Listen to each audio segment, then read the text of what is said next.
Welcome to the Underground, the Steel City Underground, the black and gold standard for Pittsburgh Steelers coverage. Now, here's your host, Joe Kuzma and Brian E. Roach. Hello, everyone, and welcome to another edition of the Steel City Underground podcast. My name is Joe Kuzma, and the guy bobbleheading next to me, for those of you who see it on video, his head is on a swivel. He's got the actual bobblehead in his hand, and it's a little creepy when you're rubbing it on the chin. It won Mr. Brian E. Roach. Brian, if we do that to you, like in real life, does your head like bobble around, or what's going on, my friend? Yes, it does. How you doing? It's hanging you in. know, it's just life is good. It's there okay. You go. That's it. I mean, it's no, okay. No, it's good. I'm still trying to come down. I'm still overwhelmed with the amount of stuff I got going on in my personal life. But as you can see, finally we're here. This is the first time in a few weeks that both of us are here. Or we have two shows this week at least, not both of us, because you weren't with me on the last one. Sad face. But hey, since the last time, I don't have to pull news out of my derriere. We actually have a couple of things going on. So the Steelers. That's true. I mean, big headlines. If you are a Steelers fan, and I'm sure if you're listening, you are. I'm trying to phrase this properly because I have been questioned on making fun of certain folks. And the crowd I'm going to make fun of here are the ones that are overly enthusiastic about the return of a one Joshua Dobbs, quarterback, Pittsburgh Steelers, and apparently no one else. I don't know that he had offers anywhere else. He is the fourth quarterback. Unlikely. Yeah, I don't think so. And that's the thing that I think some people look. Josh Dobbs obviously is a bright guy. He obviously offers something to the quarterback room, I would guess, watching film, if and when he can be on the sideline, because I say the if and when here.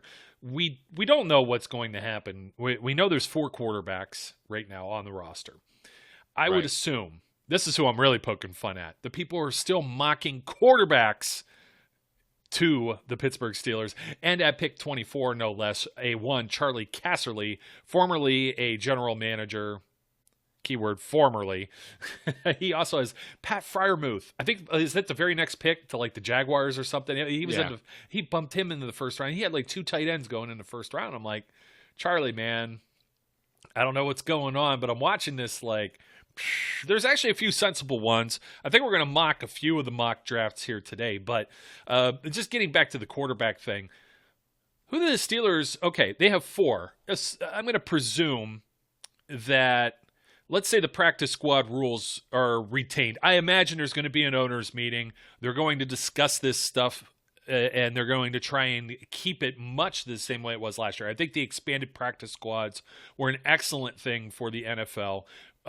Player development, although I don't know how much time some of these guys get with real practices, but they get to be on a roster, et cetera, and they're available. And now you have the extra 2 guys you could carry over on game days, provided you have enough linemen, so you get 55 instead of 53. All these relaxed practice squad rules, expanding it to what was it, 16? I think it's a very good thing for the league. You didn't have very many players that you had to release or cut from training camp. I believe they're back up to 90, but they entered last year. They had to trim 10, and they went with 80. I think just because of testing and everything else, it was like, why are we dealing with these 10 extra guys that probably aren't going to be playing anywhere? So if they have the expanded practice squads, the reason I'm mentioning this is that the Steelers carried a 4th quarterback. A lot of teams don't even carry 3. A lot of them last year carried a guy on the practice squad, sometimes not even anywhere near the facilities in case of COVID, or else you end up in a situation like the Denver Broncos where you have that poor guy that was a wide receiver, hadn't thrown a pass ever. Like, what? He played a little bit of college ball, I think, as a quarterback. I think he was a high school quarterback mainly. And wide receiver here in the pros, and that was ugly as ugly can get. Man, we could complain as much as we want about Wednesday afternoon games with the Ravens and having buys moved, but that was by far the ugliest thing that happened in the league last year, COVID related. But where I'm looking at is that Josh Dobbs only has a job at the end of camp if two things here. One, practice squad is expanded, or two, Dwayne Haskins ends up falling off the wagon or something. Being terrible, right? Yeah, or terrible, yeah. So I think it's one of those two situations. Otherwise, people are assuming that Mason Rudolph is going to be bumped off, or you've got even more like extreme scenario comments and replies and tweets and everything out there that are saying, now this team is not going to do anything Ben's over the hill, and they got to get their guy now. And oh yeah, because the first round quarterbacks are just. Did you see Bill Belichick? He was not really overwhelmed. He was underwhelmed with this quarterback class when asked about it. So it kind of gives you an idea, and that's the way I feel almost every year. I think half of the first round quarterbacks will probably be no better than maybe a few years starter in the NFL and maybe a journeyman backup, and the other guys may not even last that long. So the 2004 class is a rarity. Having three quarterbacks out of one class who potentially are all Hall of Fame level quarterbacks is just absolutely a rarity. That there doesn't was happen. 4. Yeah. J.P. Lossman was the other guy that went in the first round to Buffalo. And yeah. You want to remember him or anybody else Yeah. Buffalo took before Josh Allen. But, look, there's question marks on all of the guys that, look, people say, oh, there's no question about Trevor Lawrence. Trevor Lawrence is going to be the greatest quarterback. And blah, blah, blah. No, there's questions, man. First of all, he's a skinny little white guy, and there's questions. Well, most of them are, unless you're Mac Jones. Yeah, then you're a fat white guy. But it's just I'm not body shaming No, wait a Mac minute. Jones. No, yeah, but I don't want to body fat white shame guy, him. when you think of fat white guy, I don't think of Mac Jones. No. I think of Mark Madden. Look, not that I want to get off on this topic, but no, that's it. I'm just closing the door on it. I got my first troll. I was very excited. I'm quite sure it's actually Mark Madden on a burner account, but 4 he was followers trolling or me. something. Yeah, he was trolling me, and then apparently he blocked me because I made fun of the fact that he was trolling me. He found the block button but couldn't find the upload profile picture button. It's incredible. Well, whatever. I don't care. I was flattered to have a troll. Oh man, you made me forget what I was going to look up. I had something to support this, but anyways, yeah, it was basically my thought process is they've got 4 quarterbacks. There's no way they're going anywhere near anybody. Some of the mock things that I see coming out, even some of these simulators that I'm using, Brian. Now, this is very unconventional. Usually we have a little bit of consensus. I mean, we could kind of feel out and know that Trevor Lawrence, if he doesn't go number 1 overall, he's number 2, right? That'd be the only thing. What is it? Zach Wilson, Justin Fields. Now, Justin Fields going to 24 would be crazy. There's others that are saying Steelers should move up. Why do the Steelers absolutely need to go out and get a quarterback? This is the thing that I don't get. Here we are saying that some of these young men probably there's a lot of pressure and a lot of expectations coming from some of these top picks, and everybody's going quarterback crazy because it is a quarterback driven league, and you got to get your guy.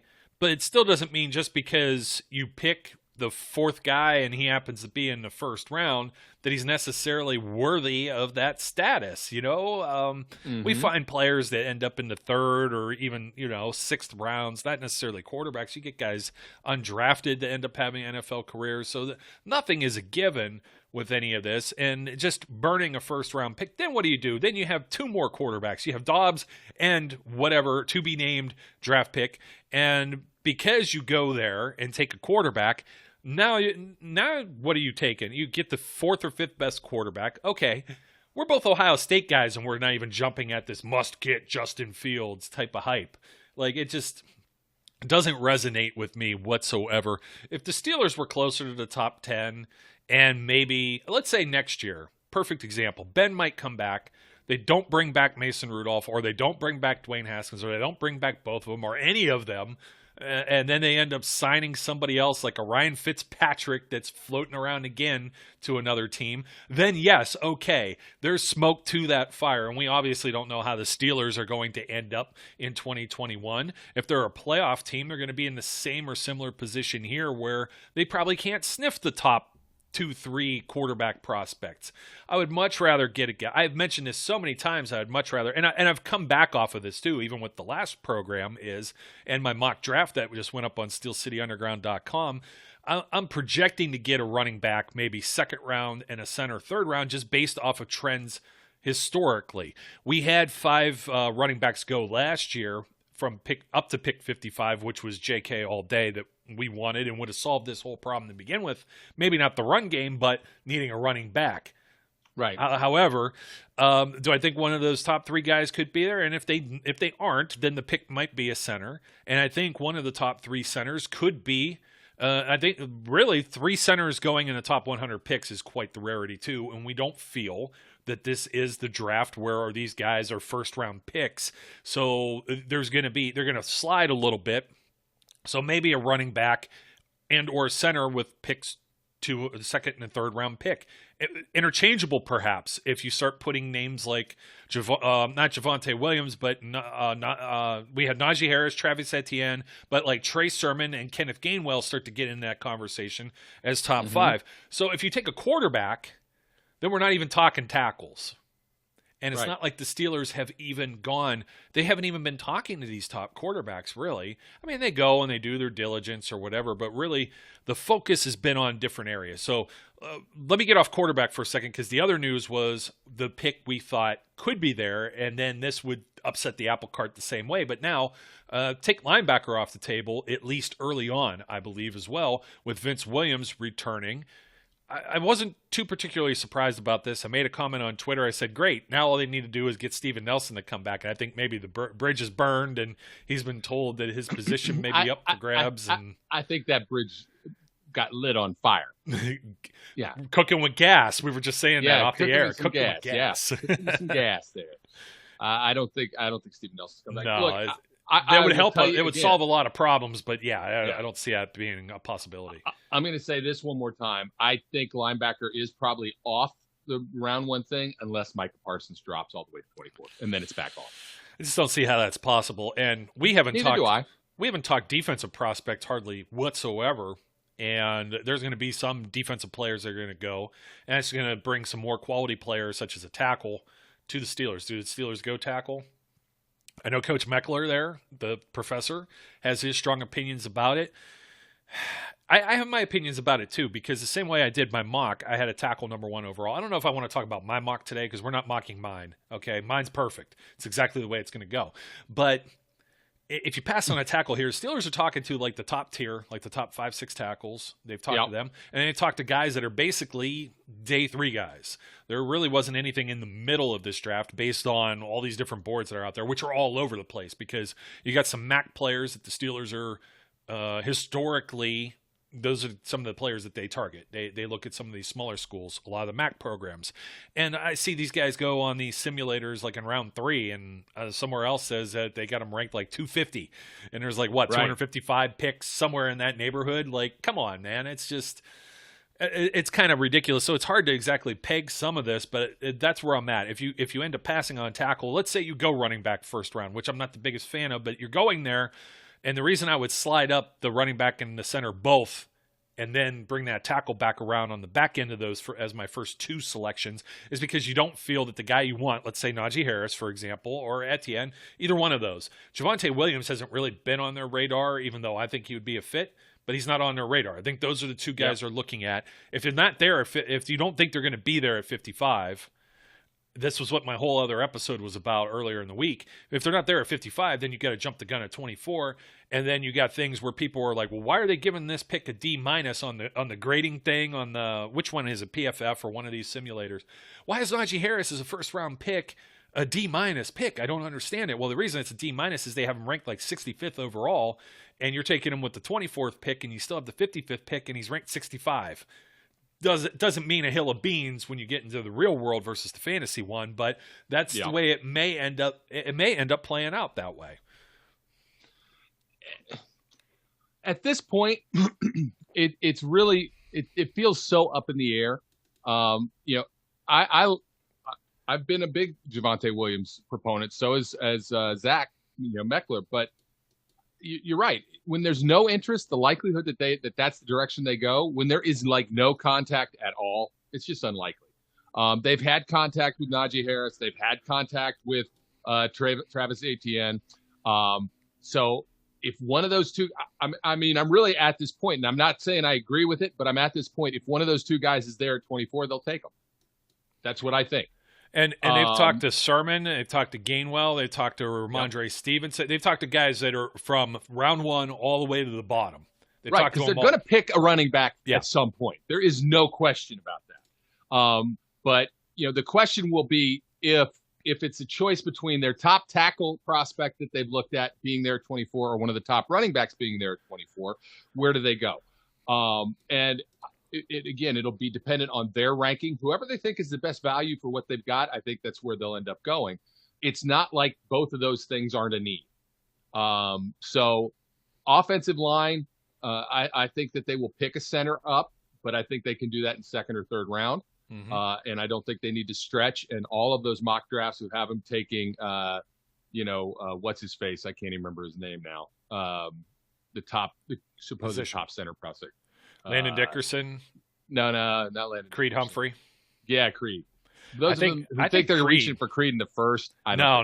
I think Creed could be – I think for whatever reason, I have this extreme gut feeling for me that Creed Humphrey is the Stephon Tuitt round 2 pick. It's the guy who slides that everyone had as a first-round talent that may have a pro career that's a first-round talent quality, but he's going to be a second-round pick when it comes down to it here in just under 2 weeks. By the way, boomeranging back to what Zach said here, Zach Meckler, not Flash, even though the Flash has some interesting things too, because he does. There was a guy, some guy tweeted out he would chug a jar of mayo if the Steelers got Justin Fields with the 24th pick.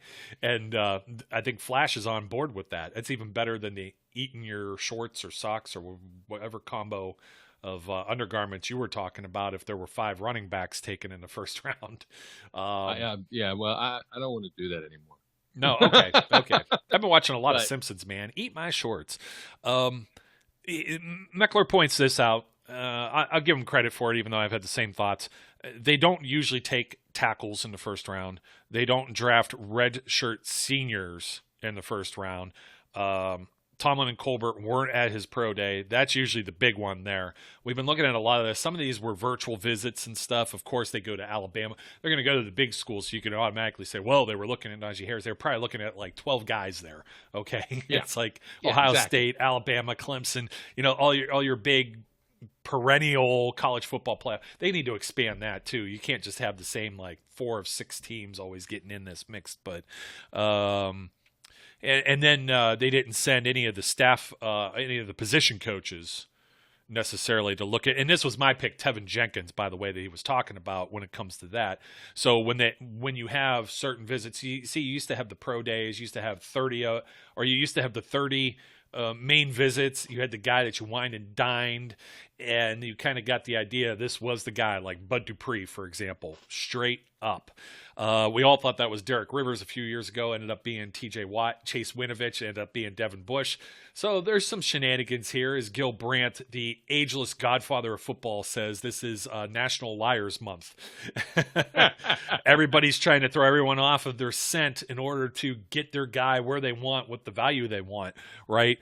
And that makes a lot of sense. Zach was saying in the back rooms here, too, that if he was somewhere in the second, then he's the pick. But who's the pick in the first then? If that were to happen, I still think, Quinn Miners, Wisconsin Whitewater center. I don't think he goes before 87. Is that the Steelers' third-round pick? So I think that's somebody. I think that's all the lower you're looking. I know we were talking about Trey Hill. I've seen Trey Hill with his knee surgeries and that. Anywhere from round 3 to round 7 or undrafted when you're looking at these dumb simulators that go on, Brian. So without further ado, maybe we should mock a few of these mock drafts. We already kind of mocked Charlie Casserly a little bit. I'm on NFL.com still. Or no, I'm actually on CBS Sports. I got to go find the ones from NFL.com because I want to say Bucky Brooks just put a new one out as well. So Ryan Wilson These guys all get cute. There's trades. I'm not into all that. Jason Owe, Penn State, edge rusher to the Steelers. Not a chance, man. Not a chance. I don't think so. No. No way. They got TJ. TJ's not going anywhere. And they've already invested in Alex Highsmith. Now, Greg Newsome the second, whose pick was this? This was Chris Trapasso. There's smoke to that fire. They talked to all the top cornerbacks. And Yes. I think the shift has gone from if they do defense round one, it's going to be a corner. And it all depends on who's available there. A lot of us like Asante Samuel Jr. Jr. Yeah. It's that bloodline and pedigree thing, man. You can't get past it. T.J. Watt, Devin Bush, many others, Edmonds brothers. I mean, it seems like the Steelers just Mike Tomlin. I don't know if they're just enamored with it or there's. I don't even think it's really the nepotism thing. It's like the apple doesn't fall far from the tree sometimes. Yeah. No, I agree. Let's see. That particular pick is not outlandish, although I think that's high for that particular cornerback. Could be, but does he make it to 55? No, probably not. I don't think so. Here's Tevin Jenkins here, the Oklahoma State right tackle projection too, which is the reason why I had him in my mock. I have some other guys. I have another mock I'm going to do that kind of realigns next week some of this. Liam Eichenberg, another tackle from Notre Dame, and I don't know if that's high for him or not. Jenkins is already off the board here, and then there's some other guys. See, they only go 32 picks here on their particular mock drafts here. These last two picks, by the way, Josh Edwards and Pete Prisco, and they were all updated within the last day or two. So I got to find a few more here, Brian, but I had one. Let's see if I have it saved. It was off one of these simulators, and when you run through this, it's supposed to go by need and value of the pick, which drives me crazy because teams are taking players that they don't necessarily need. Yeah. Well, I don't know if it's just because it hasn't been updated, but Zaven Collins, linebacker from Tulsa, we were talking about that prior to the Vince Williams return. And I get Vince Williams. Do we know Vince Williams' contract? Was it officially announced? Any terms? I think it's a 1 year, but I don't remember what the number is. I was assuming. I don't care about the dollar figure. I cared more about the longevity of the contract. Robert Spillane, it's a 1 year, but he was a restricted free agent, so they weren't going to do more than a year on that type of deal. So I get where some people are coming and saying maybe linebacker, but I think that guy is going to be sitting behind everybody and sitting and understate. That's a next year thing or it's a middle round thing. Terrace Marshall Jr., wide receiver, LSU. Rashad Weaver, edge from University of Pittsburgh. Kyle Trask, quarterback, Florida. And then another wide receiver from Auburn, Seth Williams. I'm sorry. None of the above. That's terrible. It's when you let the CPU dictate what's going on here. Definitely not. That's not their needs. It's just a dumb draft. I saw Trask go 23 to the Jets, first round. That's a stupider draft. It's the stupider. Trying to see what we got. I think Charles. Well, I'm sorry. It was Charles Davis. So we have Charlie Casserly, or we already know. Gave us Justin Fields. Charles Davis has one. Maurice Jones-Drew. Peter Schrager. These should be interesting. Let me go with MJD just because he's usually the biggest clown out of all of these. Oh, yeah. Oh, make sure I shut that off before I get some copyright infringement in the background. Oh, geez. I can't say this young man's name. Another edge rusher from Georgia. That's what MJD's got going. Aziz Ajulari. No, I'm sorry. They're just it can't go. It got to go offense first round. I'm sorry. Unless it's corner. That's the only way I see it. I just don't. Yeah, I don't. I have a problem buying into the idea that they go anywhere on defense in the first round unless it is somebody who fell out of the top 10 and just is landed there and you can't ignore them. Otherwise, they have to deal with the offense. That's their problem. So MJD says here, as much as Pittsburgh needs help along the O-line and in the backfield, Mike Tomlin can't help but draft a pass rusher resembling the departed Bud Dupree. Ojulari is great at the point of contact and should be a day one contributor. That'd be great. Now, what do you do with Alex Highsmith? Like they forget they got a guy. Yeah. It's totally disrespected too, and I think part of it is just that okay, it was a 3rd-round pick. Charlotte, the University of Charlotte, like not necessarily regarded. They've only had football like 5 years or whatever, so they're not like some powerhouse. Doesn't jump off the page at you, right? But high motor guy. This is the scouting department of the Steelers. They find guys like this. Deontay Johnson from Toledo. You find guys like this. And I don't know if they do it just to be cute or if they just do that much homework than other teams, but they seem to find guys. I don't trust that as a pick. Peter Schrager has, we just talked about this too, Landon Dickerson at 24, and it's too high for him. I understand why the pick is being made. It's too high. It's too high, and he's coming off of an injury, so yeah, he's got an injury history. My thought process, Brian, is that B.J. Finney will more than likely not be starting at center. That's my thought process here. Depending on who you get in the draft, I think B.J. Finney is more suited to replace Matt Filer, and you're holding Kevin Dotson to be the heir apparent for David DeCastro. I don't know that you necessarily just throw Dotson in at left guard and Finney in at center. I'd much rather draft somebody at center. This is the problem I have with taking the tackles. Okay, Jenkins for me is a right tackle. Now what do you do with Chukwuekorfor for? He's in a contract year. Zach Banner, 2-year deal. Zach Banner has been told he'll compete at left tackle. Who's he competing with? Is he competing with Chooks, or is he competing with a future draft pick that to be named guy? Or is this draft pick going to sit and wait a year while they roll with the core of 4 rather than start a rookie? Or is the insurance policy if Banner was hurt too? He got hurt. What if he has injury issues? You know what I mean? There's a lot to unpack here. I still think they'll get a center, and I think a guy that can contribute. Do you want B.J. Finney as your starter with Dotson next to him, or do you want Finney, a guy who's played in Ramon Foster's spot admirably as well, next to your rookie center? I'm at this position at this point in time, right? I will flip on you and say I actually think B.J. Finney is the starting center. Okay. And I'm okay with that. I think their intention is to draft a center and to have B.J. Finney compete with that person. That if whoever it is, because I'm guessing if they look at the center class the same way that I look at the center class, none of these guys are necessarily surefire hits, right? You don't look at these guys. There's no Marquise Pouncey in this draft. No. Okay. Let's just put it that way. And when you deal with it from that light, sure, I think they want to have somebody compete with B.J. Finney. I think they want somebody who they eventually will turn into their next starting center.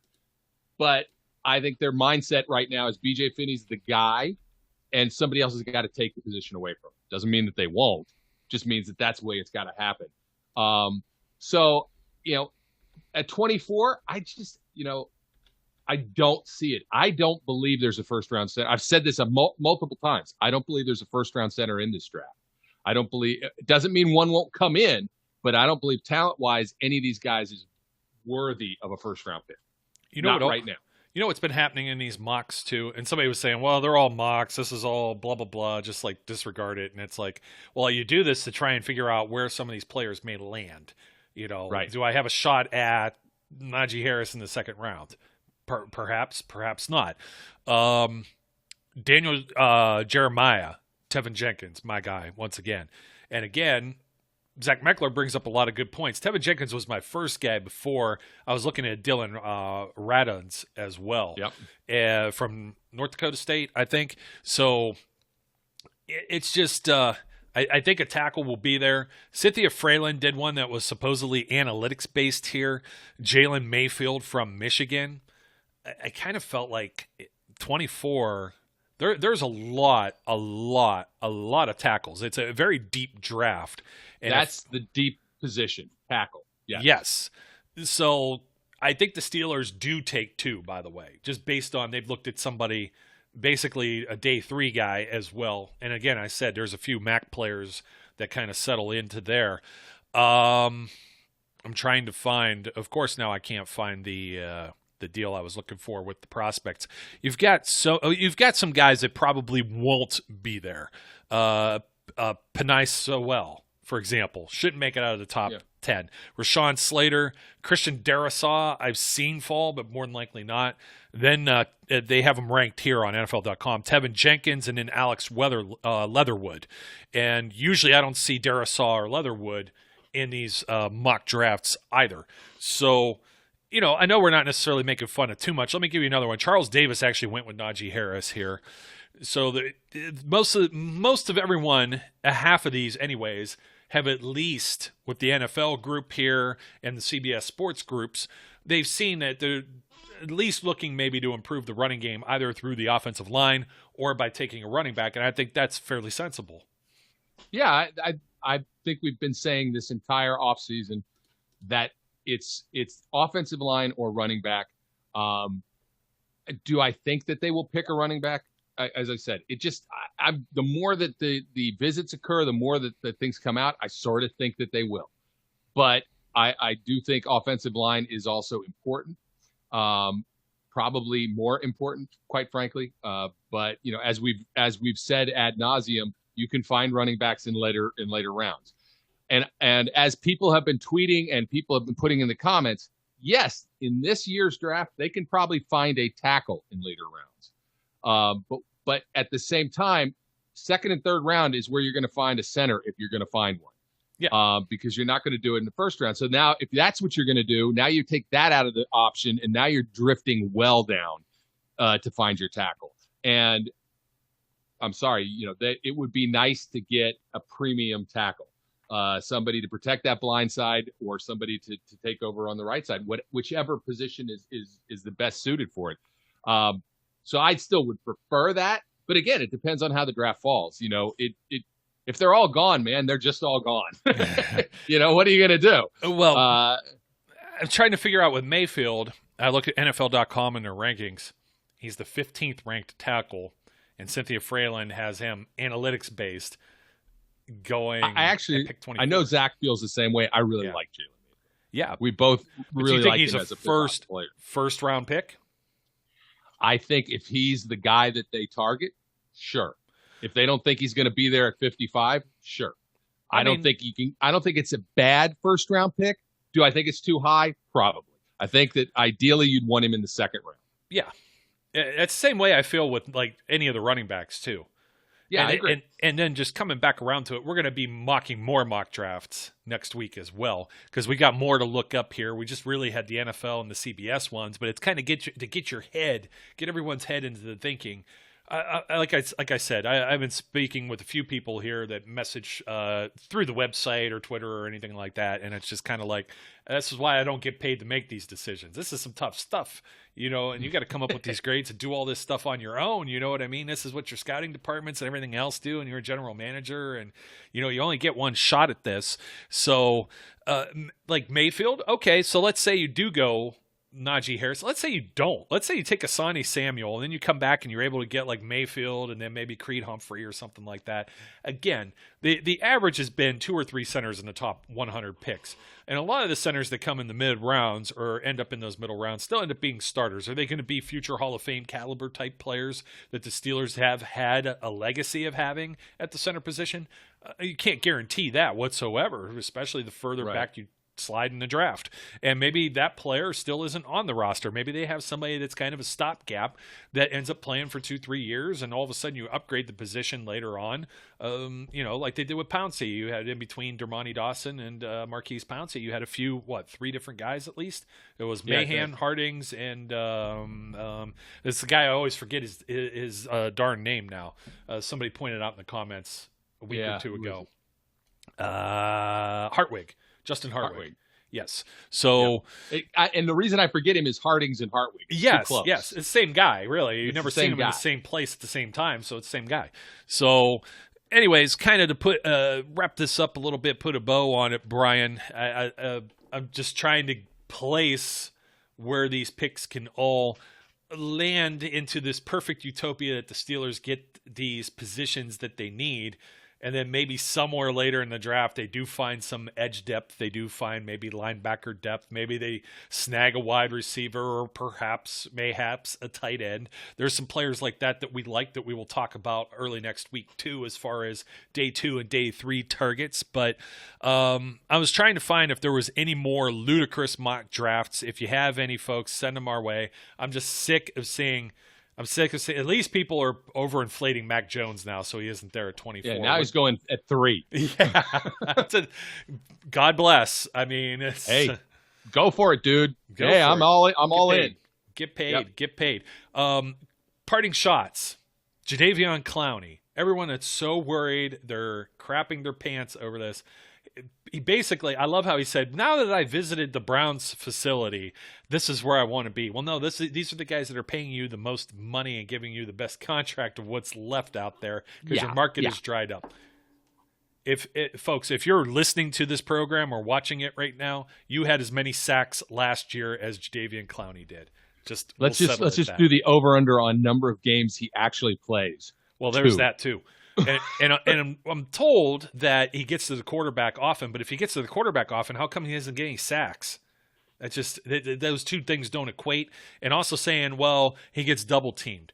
Yeah, well, what were his numbers when he had J.J. Watt, Defensive Player of the Year, multiple times next to him in Houston? It just I used to rag on Clowney because I would put Bud Dupree up on a higher pedestal than Clowney. So I'm not necessarily, if they got to play the games, I'm not going to get into a whole Browns versus Steelers debate yet because we still have the draft coming up. And a lot of people just feel because the Steelers aren't making it rain in free agency that they're discount them. They're not going to be a good team. That's not exactly how these things work. They already have the foundation. The Browns are still trying to build on a foundation that they're maybe turning the ship around finally there in Cleveland. We've thought they might several times, but Andrew Berry and those folks there. So we'll see what they end up doing in the draft as well. And then we could start really making some shots. But Clowney's there. Clowney's there for the same exact reason as the Steelers brought Vince Williams back or Josh Dobbs, because the Browns feel they're not going to be able to get the edge rusher that they want, and they're focused on other positions at this time. That's why it's a 1-year deal there as well, $10 million. So anyways, Brian, thanks for joining me once again, my friend, and let's not make this too far and few in between. Absolutely. It's always a pleasure, and it's good to have the band back together. Good to have the band back together. If you got some bad mocks, some bad picks, some just really ridiculous stuff, send it our way through the website, steelcityunderground.com. The text number is also there for the fan line or in the comment section on YouTube. Don't forget to like, comment, and subscribe if you are on YouTube. My name's Joe. His name's Brian. And until next time, as always, we encourage everyone to be safe, be good, and we'll catch you later.